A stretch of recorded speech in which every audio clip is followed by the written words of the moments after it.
Hello and welcome to the award pool pitch in partnership with Equivesto.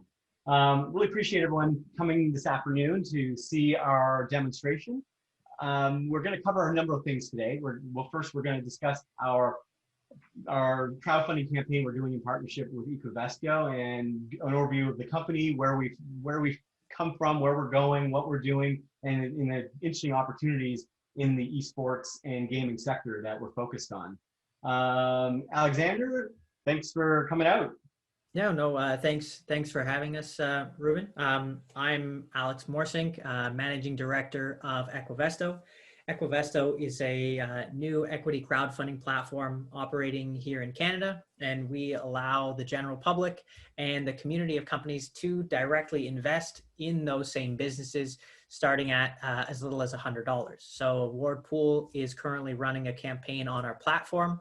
The minimum investment is $100, and if you'd like to learn more, you can head to equivesto.com and you can look at Award Pool's website, awardpool.com as well. Well, thanks. And anyone can invest. There's no sort of financial limitations. Accredited investor. This is open to basically anyone. Yeah, so it's open to pretty much all Canadians if you live in the 4 provinces that Equivesto operates in. So that's Ontario, Nova Scotia, Alberta, and British Columbia. And anyone who's 18 years or older can participate. And if you're under 18 and you'd like to participate, you can actually have your parents set up a trust account on your behalf and invest on your behalf in Award Pool. So we're trying to make it as open as possible to everyone in the community to be able to participate. And from any of our American friends who might be tuning in, there are several exemptions that are available. You can reach out to the other Alex, who's co-founder, Alex Falconer, you'll see, and he can help make any arrangements if you're interested in investing from outside of Canada. So what we're going to discuss today, this is where, what I think we've all come for, is what we're developing at Award Pool. Again, we're doing this in partnership with Equivesto. This is an opportunity for you to invest in our platform, and we're quite excited by what we've developed. So let's just jump in, and I'll show you exactly what we're doing and the opportunities that it enables. So what is Award Pool? Award Pool is an end-to-end esports competition and management platform. This is a platform that we've been developing over the last 10 months. It's a project that sort of appeared out of the pandemic itself, and initially was a kind of family project of sorts where I started developing the platform along with Alex and, actually, funny enough, my kids. And we saw an opportunity to develop a platform that really facilitated all the things that they were really into initially, and that was esports. And in a simple way, watching other people play games was kind of the way I saw it initially. But the reality was the platform is much, much more than that. And over the last several months, we've really had the opportunity to engage with a number of key partners that have helped us really shape the platform to what it is today and what it will be tomorrow. And when we started the platform, I think we had some assumptions to what we thought the world needed and how we needed to build it. And as we sort of went to market and worked with a variety of people in the space, we quickly realized that there was a lot more opportunities, not just in the area that we initially had thought. So what I'm going to do today is I'm going to sort of introduce you to the team, introduce you to our platform, and hopefully introduce you to the opportunities found within esports more generally. So the founding team, we've got the whole team on right now. We're a new company, we're a startup, and we're growing quickly, have lots of opportunities. You're looking at Ruben Cohen, the co-founder. I'm sort of the tech. So a lot of what you'll see today was designed and developed by me, obviously in partnership with Alex and Ahmad. Alex, the other co-founder, comes from an entrepreneurial background and a finance background. We actually met in an angel investing group in Burlington and Oakville area, and we realized we worked well together and had a lot of similar sort of interests, and we came together to say, let's really commercialize this platform we've developed. And finally, we have Ahmad, who's a recent addition to the team and extensive experience within the esports and gaming sector as the founder of one of the preeminent esports facilities within Toronto. He was a founder of Waves Gaming, and recently sold his company to Amuka Esports. And we've been lucky enough to have him join as the sort of third amigo in the group here. So he's looking after sort of the esports activities, a kind of gaming guru of sorts, as well as building out our operational side, such as sales and go-to-market strategies, as well as helping shape the product itself. So we're quite excited by that. And needless to say, we also need to give a shout out to the our beta team, which is our kids, my kids, and all their friends who've been busy beta testing the platform in the last few months, playing tournaments and doing things like that. So we've been really, really lucky in how this has come together and the early traction that we've seen in this platform. So for those that are not familiar with esports, I like to give an analogy in the esports world. So, I'm going to use traditional sports as a kind of analogy. Think golf. There are millions of golfers in the world. Not everyone is going to be in the PGA. The similar approach to esports. There are right now more than 2 billion people who play some form of game on their phones, on a console, on PC every month. There's 3 billion internet users. So almost 2/3 of the world that use the internet play a game at some point. It's massive. So that's the sort of top of the funnel, if you want to think of it that way. The other end of the funnel, let's call them the PGA, the professionals who play games and make a career out of playing those games. That would be esports. So those are the two areas, and if you look at the sort of broad spectrum, what we're really looking at is the intersection of those two areas. So we're not necessarily just focused on esports, but we're also not necessarily just focused on casual. We're focused on sort of the engagement of that kind of audience and where those two areas intersect. And I'll go into a little more detail there. Another thing to note, the pandemic has hurt a lot of industries, and nobody questions that it's not been great for business in general, except for the gaming space. Gaming, has grown by exponential amounts this year, probably for obvious reasons. People are home, they're playing games. So the esports sector, in terms of online aspects of the esports sector and the gaming sector, have just exploded. And I've got a really good stat that I like to throw out there. There's a game that came out for Call of Duty in, I think, April. It's a game called Warzone. It's a multiplayer game. It's given away for free. I saw the numbers from Activision earlier this week, and they've said they've done $3 billion worth of revenue on that game since April. So casual, free, and compelling games are doing tremendously well. And you see others in sort of more niche areas like Among Us and others exploding because of this. So again, what we're really doing, trying to capitalize on a lot of these trends. So the growth in the space is extensive. And to give you a little guidance, when we started the platform, we had an assumption. We thought that the world needed a platform to better manage tournaments. And so on some of our initial traction was in the tournament space, but we quickly realized that although the world does need a better way to manage esports tournaments, they actually need a way to better engage gamers directly. So our platform has really morphed from a business or esports business management platform to an engagement platform that allows our customers to better engage that sort of gamer esports demographic in ways that wasn't possible before. And again, I'm going to show you this. It's probably easier to show this sort of thing than it is to tell you. So now if you think of this as a kind of Venn diagram, a kind of overlap of where and what these areas are, I see it in 4 distinct sort of buckets. So you've got esports. Esports are driven by things like social, participatory, user involvement.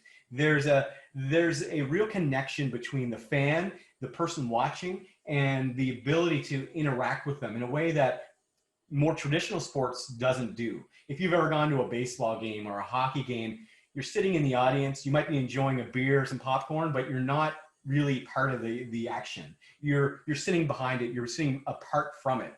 And what esports does is really brings the user in. It provides that mechanism to have an active involvement in the experience of the game. And we really see that part, especially in the pandemic era, as being a driver of the opportunity. So if you see an overlap, And we've seen this with some of our early sort of traction and opportunities. We're seeing that a lot of the sort of professional sports and even amateur sports are becoming more esports like. They're adopting things like Twitch. They're adopting the sort of rewards you get when you watch a Twitch channel, the drops they call them, the challenges and those things. So all these traditional organizations in the sporting world are saying, well, how can we be more like them? And then marketers are saying, I want to have more ROI. I want to have a measurable impact on the marketing we do within the sports and the esports world in a way that's more than just putting my logo on a jersey, more than just putting my logo on a video stream, more than just being passive. And what our system has done, I think, a particularly good job of is bringing users and customers and sponsors and marketers into a way that's engaged, recurring, and again, more involved than just sitting back and watching. And then the last part, and I think this is important as well, is how do you manage all that through a simple and easy to use platform? And that could be things like your stats, your users, your prizes, your all the things you need to sort of be successful in a singular spot. A lot of these things exist independently from one another. So hypothetically, you could take a dozen or more things, put them together and try to make them work. But what we've really done a good job is simplifying that and bringing it all into one simple and easy to use web-based interface that has the tools that you need to be successful within a few clicks.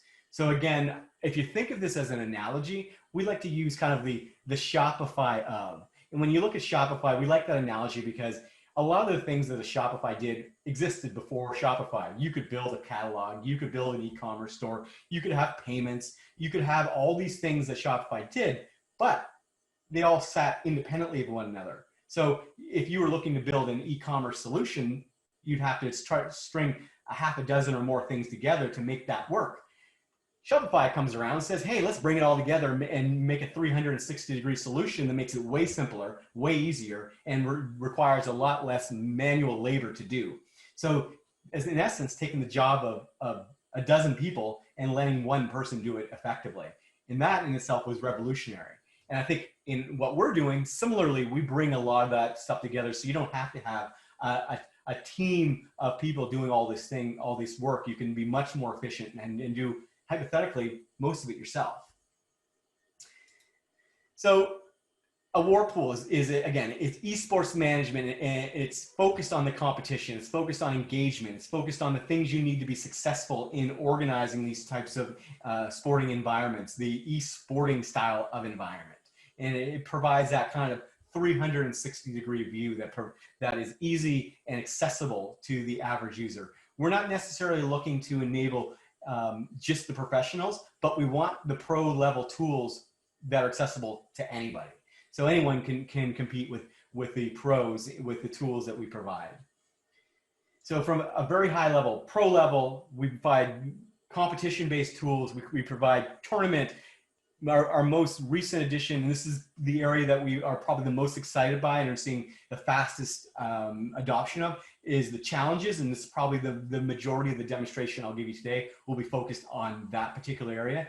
It's the last thing we've built in a series of things we've built, but we built it based on all the feedback that we've been getting over the last several months. So it's kind of the culmination of what we've discovered over the several months of development. So jumping a little further into that, esports sponsorship management is critical. And if you look at whether you're a team, you're a league, you're a tournament organizer, they all share one thing in common. They all monetize based on sponsorship. They're getting somebody else to basically help cover their costs by selling marketing support. These could be ads, logos, and various other things. So they're all looking for unique value propositions for this. So providing a way for them to easily monetize in a unique value proposition provides extensive value to the traditional esports organizations. It also provides additional value to other organizations looking to sort of capitalize on the gaming world. And those can be companies like game developers, that could be brands looking to sell to gamers, that it can be any number of other people who want, or companies that want to be involved in the sort of gaming sector. So to help facilitate that, we've created a sort of widget of sorts. And this widget provides all the components you need to create a successful, what we call challenge or quest approach to these types of environments in terms of engaging the gamer itself. And these can be things like a leaderboard. It can be points that you collect for doing various actions. Those actions can be things like social media actions, go like, go follow, go retweet, go watch a video, go visit a website, or, and this is an area that we're, I think, particularly uniquely positioned, it can also be do things within the context of a game. These games are obviously video games or mobile game related, but these can be specific to it. So for example, one of the areas we've seen some traction recently is in the Among Us game. So you could get a group of friends together, you can compete to be who is the imposter, gain points. And as those points are sort of accrued, you can then redeem those points for gift cards and products and related things relating to the brand in which it's sponsored or other various things. And I'll show you how that works as well. So the challenges are one, meant to be fun. They're meant to be a fun way to engage with your audience and your brand, that sort of intersection. So again, you're not passive. You can do the things that are entertaining and rewarding at the same time. So you're getting rewarded for the things that you're already doing. You're playing a game, you're getting points for your wins and your losses and so on. And now you have the extra added benefit to accumulating those points in relation to some other external reward. So if it's being a fundraiser for a nonprofit, you get the benefit of raising capital for the nonprofit. If it's for a brand, you have the brand awareness and you can redeem that for things relating to that brand, be it a t-shirt or a gift card. And again, it's a fun way to keep your users engaged. So what I'm going to do quickly is I'm going to show you what that looks like. Obviously, a deck is exciting, but I think it's easier to tell, it's easier to show it as to tell. So I'm just going to jump into the website here. So we've created, again, it's a compelling challenges for increased engagement. And engagement is the critical part here. And when we've looked at the space, when we saw the traction we were getting, we quickly noticed that we were getting traction from a few different areas. We were getting traction from nonprofits who are suddenly forced to find new and interesting ways to market and raise funds for their users, as well as brands looking to engage the users. So here we've got a few examples here that I've set up. First of all, we've got, this would be a traditional brand in the middle, Coke. You've probably recognized it. So in this particular engagement, you could, for example, enter the competition if you upload a picture of a Coke can, UPC code, or Coke bottle in this case. Then once you've uploaded that, you can download an app, you can watch a video. These are sort of social engagements, and you can also play games. So you can enter a competition. So the competition could be for any type of game. It could be Madden, it could be Fortnite, it could be Call of Duty, it could be games we haven't even dreamt of yet. And then you can keep track of your matches, you can submit your scores, all the various fields are customizable. You can upload proof if it requires proof.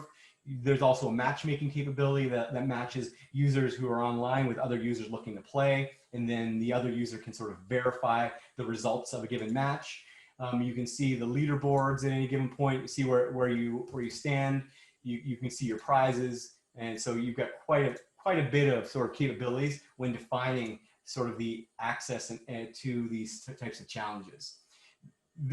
So when I show you the platform, there are two parts. There's the sort of end user experience. These are 3 different widgets. You'll notice that they're designed to be mobile friendly.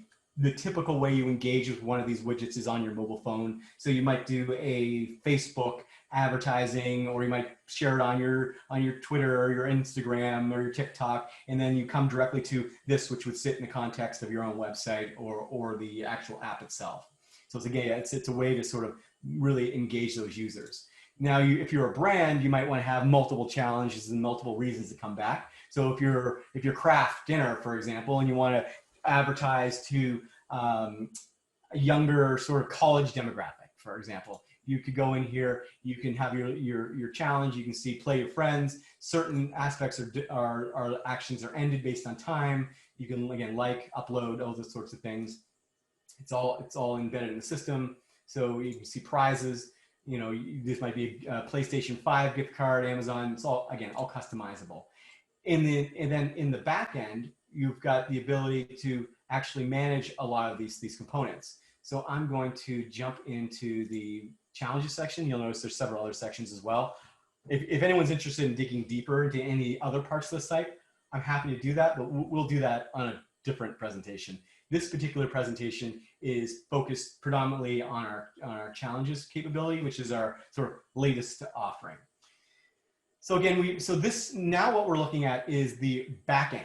The back end, it's an administrative point of view. This is where you'd sort of interact from, an administrative point of view. So you saw what it looks like the front end. You've got different challenges. So now we can quickly look at a given event or action. So for example, here's an Among Us demo I gave earlier. This would allow us to do an Among Us challenge. Funny enough, Among Us wasn't even on our radar when we started the company, but all of a sudden it's a thing.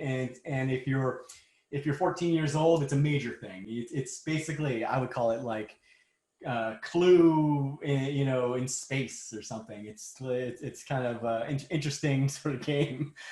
If you play it, you're like, what's with these graphics? But it is quite entertaining. But so you can create the matches. So in this case, we have a matchmaking option.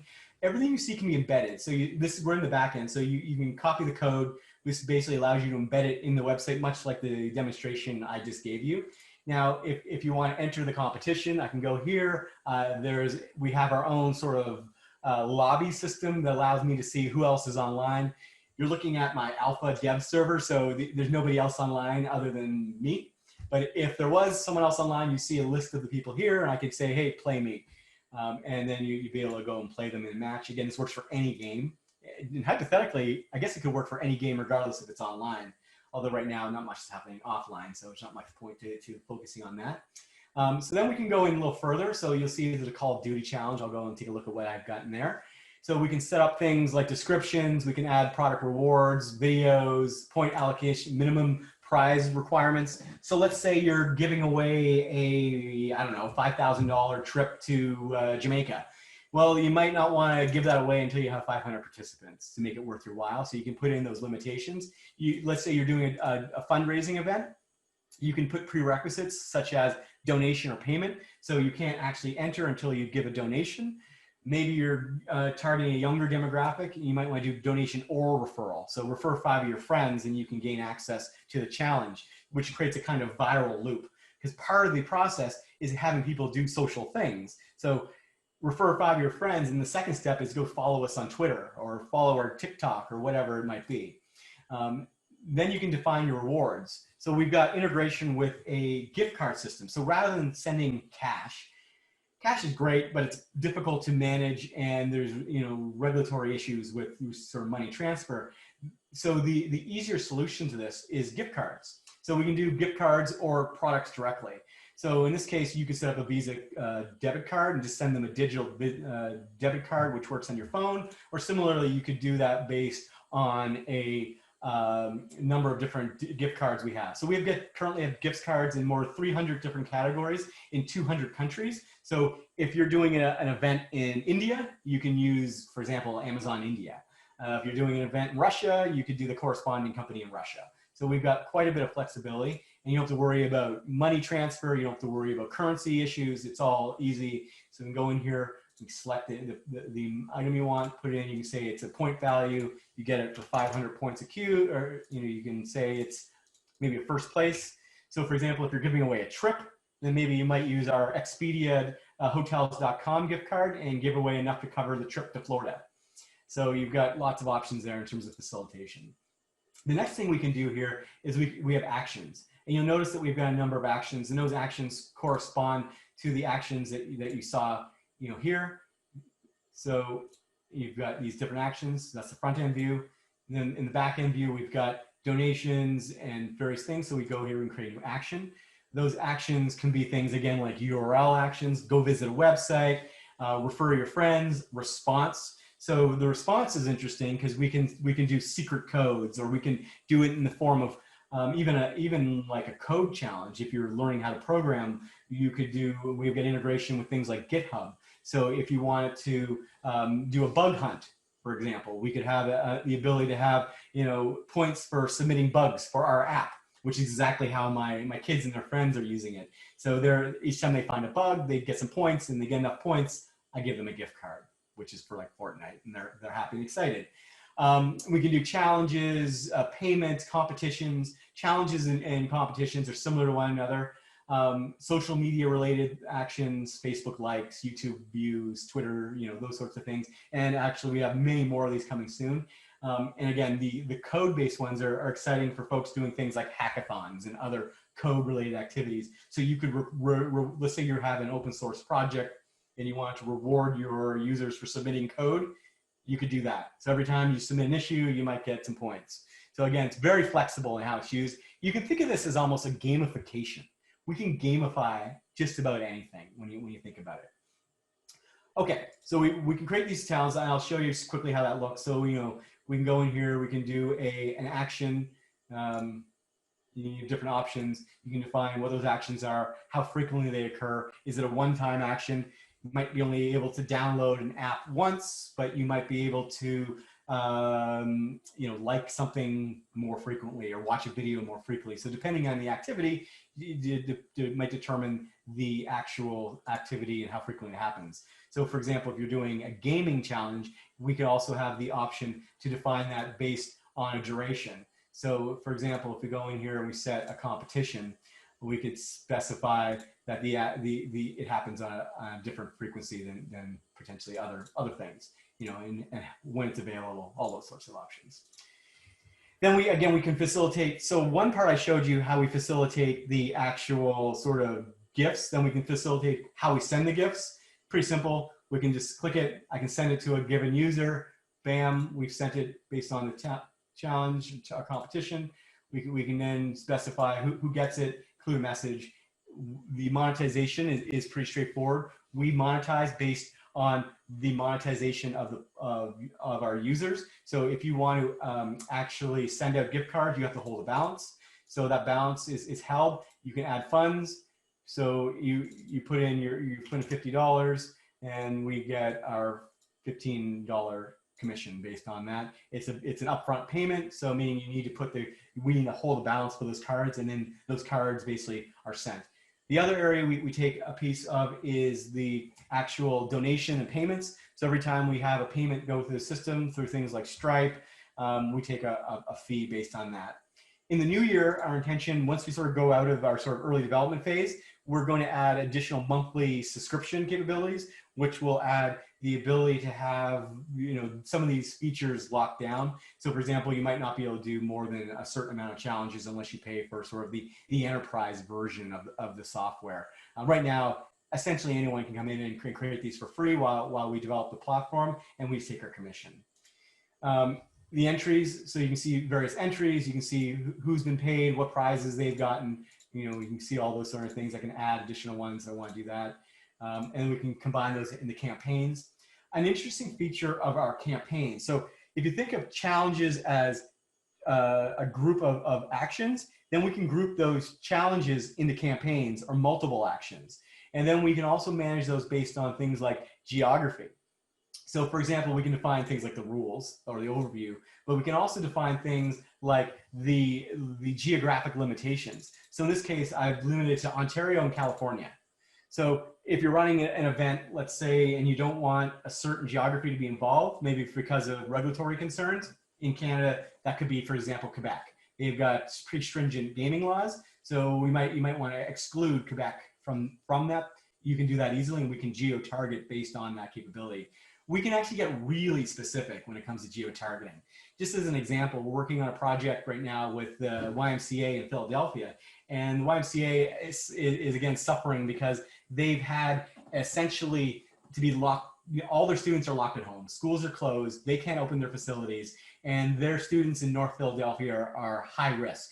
They're high risk of violence and gangs. So what we're working with them is a combination of creating a kind of gamified environment with nonviolent games that allow them to participate, win rewards, and be involved in this sort of community involvement beyond their either confines of their own home. We've enabled this to work on relatively low-end computers using cloud-based gaming technology from Google called Stadia. Stadia. I can never pronounce that right. And which allows even folks with the most rudimentary types of computers, or in their case, Chromebooks, to use relatively high-end games. So, and lastly, from the YMCA's point of view, it provides a mechanism for them to solicit their sponsorships from the neighborhood pizza joint and whatnot, who now have a reason to sponsor activities, even though everything's shut down. So it's sort of a win-win situation. And we're excited by YMCA for a few reasons, if you're not familiar with the YMCA. One, they're huge. There's 2,700 of them in the United States. And two, they're the largest nonprofit on the planet. There's 45 million students involved in YMCAs in more than 180 countries. So when you think of the demographic, when you think of the size, when you think of the scale, it's about as good a use case as we can get. So we're, like I said, we're seeing a lot of opportunities from the sort of nonprofit donation world. We're also doing several other projects in that space. So this is the challenge section. I'll just briefly sort of jump back into the deck here. And at which point, what I'm going to do, if you have questions or want me to show other parts of the platform, I can do that. You'll notice there's quite a few other tabs here which I didn't actually show. Each of those tabs represent different areas of the platform, from management of teams, management of leagues, management of players, leaderboards, built-in chat capabilities, ticketing and event capabilities. Again, a full demo of all our the inner workings of our platform would probably take more than an hour. So if you're really interested, send me a message. I'm happy to do a demo at any given time for anyone. So just ask. So I'm going to jump back into the presentation here. So again, as you saw, features and capabilities, we've been able to build a very feature-rich system. Anyone that looks at our system, the number one thing we hear is, how did you build so much in such a short period of time? So just for a little background, as a developer, I've been developing websites for a long time, close to 30 years. First project was AOL, circa 1990 when I was 12.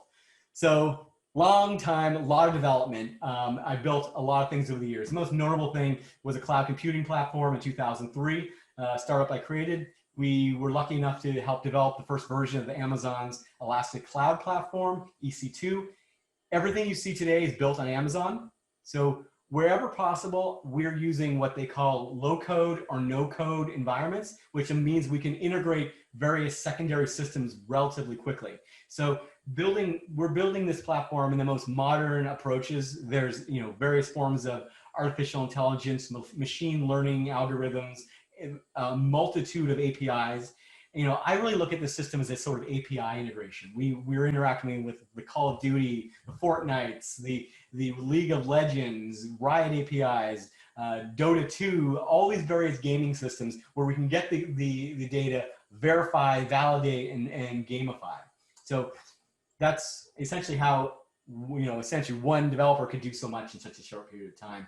That said, one developer doesn't scale. We're looking to scale our team. We need additional resources. You can't build a company on one person. We know this. We're gonna build a sales team. We're gonna build an engineering team and an administrative team to really sort of take what we've built and accelerate it. I think we found the right opportunity at the right time. Now it's about throwing some gas on this fire and really making it happen. So again, you'll see that I've mentioned a lot of the engagement. This is the sort of key value proposition for us. Pricing and management. We've come up with a unique management of sort of gifting.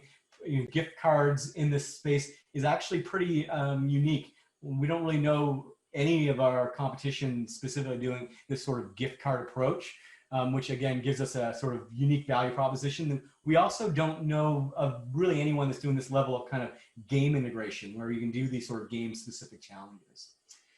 We've got live tournaments, we got live activities. Mount Phenom. I'm actually going to hand it over just briefly to Ahmad to sort of introduce to Mount Phenom and what he's done over there, which has kind of been a really good sort of use of all the things we've built. sorry to put you on the spot there, Ahmad. You want No, to it's just all introduce good. yourself? Hey guys, I'm one of the co-founders of Whirlpool. I used to be also a chief strategy officer at Amuka Esports. So what we did in the beginning of the year, or actually in July, in the beginning of the pandemic, is that we partnered with a Whirlpool to create a bunch of events and live tournaments. We did a huge partnership back then to utilize all of the platform's capabilities. So we created a brand called Mount Phenom, more specifically Mount Phenom Zero, which was catered into three major titles. Actually, it was five major titles. It was League of Legends, Valorant, Call of Duty, Fortnite, and Super Smash Bros. We've had more than 1,600 users utilize, actually participate in the event, and we've had a lot of success in terms of exposure.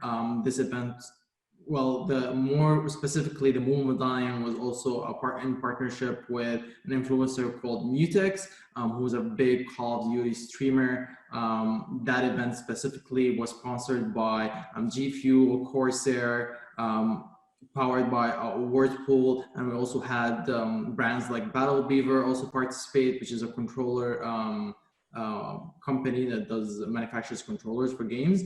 But overall, like it was a huge success. Everybody liked what Whirlpool was doing. Everybody was engaging with their social media in general. But we still have one more event to go, which is in January, which is the Fortnite event. But that's kind of a quick summary of what is Mount Phenom and how it correlates to a Whirlpool. Yeah, and by doing these live events, we've had almost 15,000 people through the platform. We learn one, there's a drawback to doing a public beta, and some companies go stealth, and then they launch when they think it's perfect. We are not that company. We went pretty live really early, and my mantra when it comes to these sorts of companies is go early, go fast, and adapt. And we certainly learned a lot. There were bugs and all, we were quick to hear when there were bugs and we fixed them. And we also were able to sort of determine what people wanted, what people didn't want, what things worked, what things didn't work. And one of the biggest things that we learned in those early projects was doing these types of tournaments is a lot of work. And when you look at these sort of, big ticket, high profile tournaments, it requires a team of dozens to really pull off. And there's, it's huge amounts of labor to make it happen. Now, in doing that, we said, well, what if there was a way to get a lot of the same value you get from doing these big ticket tournaments, but doing it in a way that's way more self-service? So the problem with these events is they just don't, the traditional approach to events, they don't scale.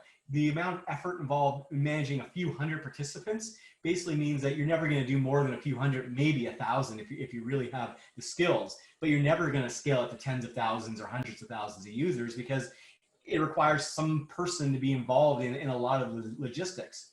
Now, by looking at that, we said, hey, what if we do these sort of self-service challenge approach, you get all the benefits of a kind of competition, competitive environment, but in a way that now scales to tens of thousands or more of users without the sort of labor involved in doing it. And that's where we sort of really kind of adapted the platform. So right now we have several go-to-market partners, each represent different sort of focus areas. Prism Esports is a professional esports team, and they work in a number of different gaming environments, and they help us really sort of focus on what works from a team point of view. Veterans Bowl is a nonprofit based in Texas, and they're working on raising funds for mental health related to U.S. veterans. There's an epidemic of mental health concerns, suicide within the veterans ranks in the U.S. This platform provides a mechanism to really help engage those veterans in a way to both raise capital and keep them involved and introduced to sort of esporting activities. Amuka Esports, you'll recognize from Ahmad. That's where he was, and he recently sold his company to Amuka, and that's where he came from. They are really a diversified esports company, kind of a cool company. If you haven't seen them, they're doing quite a bit of interesting things in the space that runs from actual esports facilities such as the Waves Gaming and others, as well as a recent merger, I think, with YDX, which is a publicly traded company. And they're doing lots of things in the VR and sort of league space. Really cool company, worth taking a look at. And lastly is Rumble Gaming. Rumble Gaming represents kind of the influencer agency approach. So in the esports and sports world, you've got kind of agents, much like the traditional sports world, that represent the various teams and players. Rumble sort of represents the teams, the players, and the sponsors, and they are facilitating a lot of our sort of opportunities within the sort of sponsor world. You know, folks that are looking to sponsor these sorts of activities. And they've opened many doors for us in that space, including a project with a professional football team out of San Francisco. You can probably guess who it is, as well as a number of other interesting projects.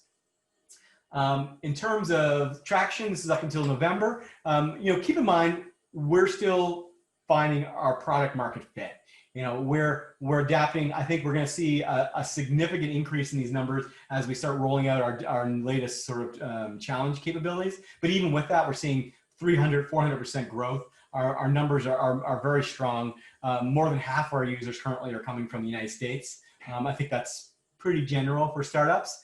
The other, 20% or so is coming from Canada, and then the other from 114 other countries around the globe. So we've been able to get a pretty diverse amount of users in a lot of different areas.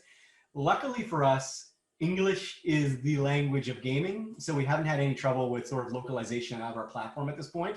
It's pretty straightforward. And when there is areas that might require localization, we've actually taken that in consideration, so we can localize all the text and elements to be in various languages, including left to right, right to left, depending on the type of character set that we're using.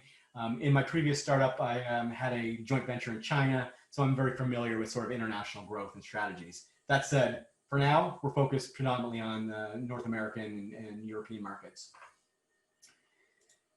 So why invest? I think that at this point, what I'd like to do, and I'd like to bring Alex Faulkner back into the mix, who has been quietly sitting here. Alex, want to unmute and jump in here?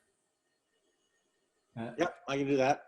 So we're why invest? And the reason why I want to go back, because Ruben and I have been involved in the Angel Network for years, and what we're finding is we presented to a number of these angel investors, and they didn't quite understand the e-gaming space. They're older gentlemen and ladies, that have made their money back and are retired and don't e-game.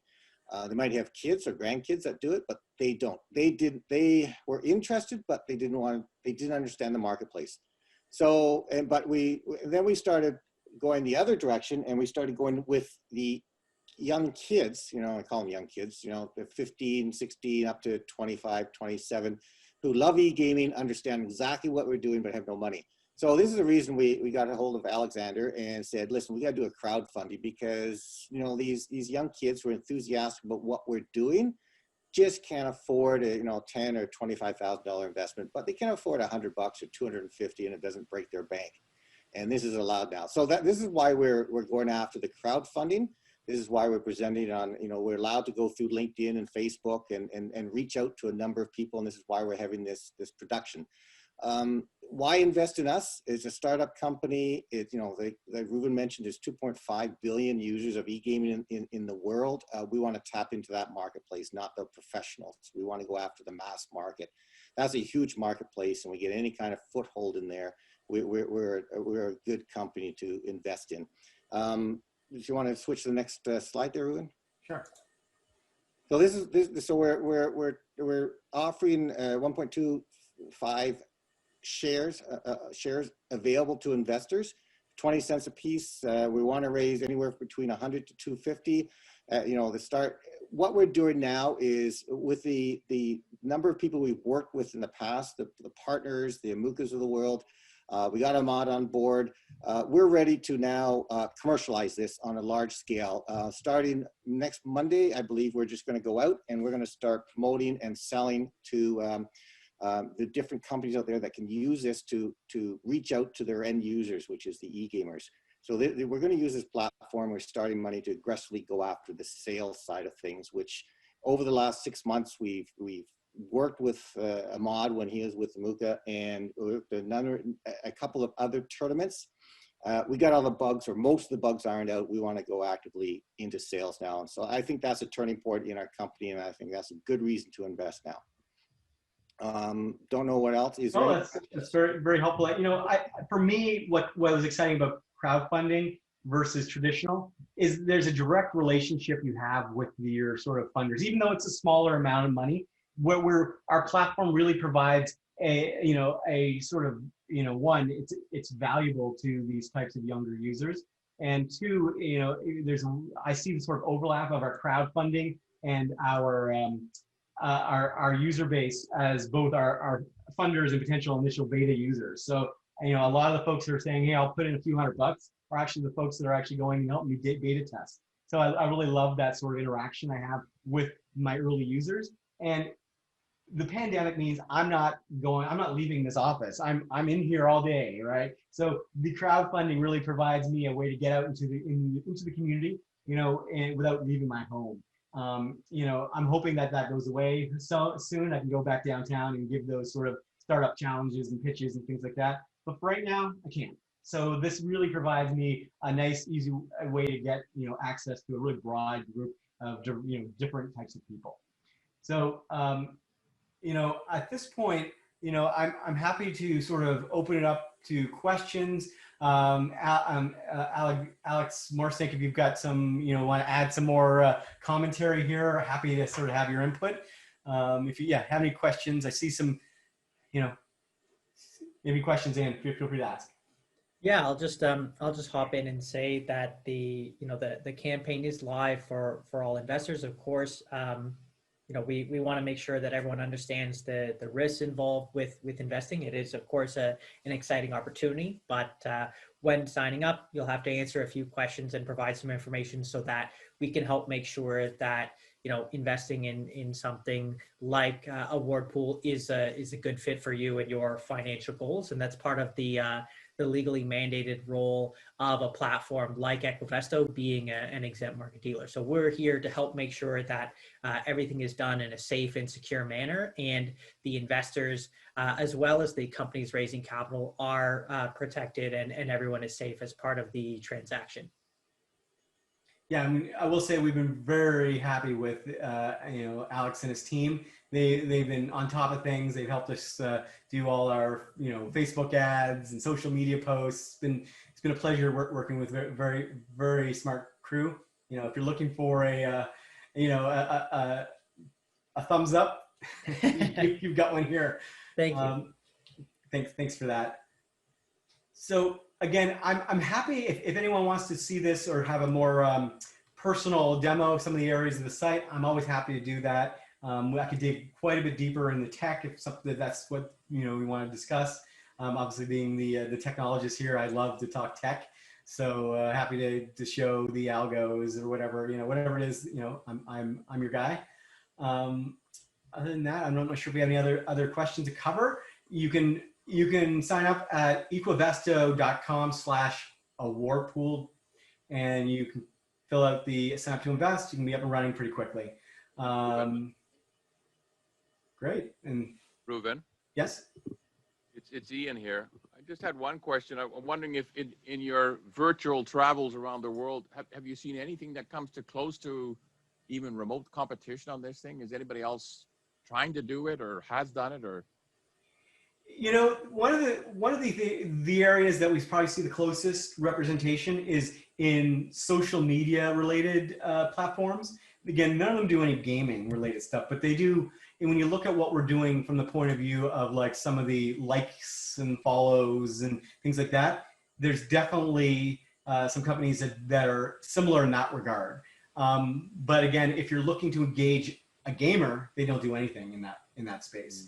And to do the gaming related activities that we do, you really need to have built all the gaming related items that we've built. So you need to have that tournament system. You need to have the APIs for those various gaming systems in place. And now, if you were creating a social media platform, it probably wouldn't occur to you to go and create integration for Among Us or Fortnite or create a lobby.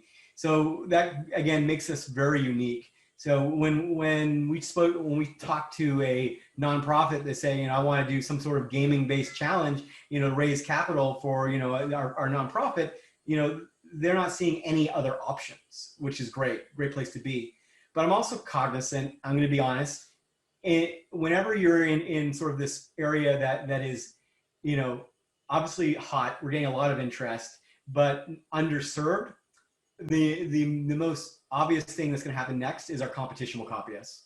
But that's just part of the game. We're working on our trademarks, our patents, and all the things that'll protect us. And ultimately, it's about moving quickly. And I think our experience as startup founders, as gamers, as finance experts will mean that we can outmaneuver those other companies, hopefully, better than they can.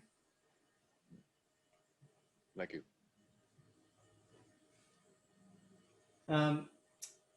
If there's no more questions, I guess that's it. I'm going to post this on our website and on social media. And thanks everyone for coming out. And that's it. Thank you. Thank you. Thank you.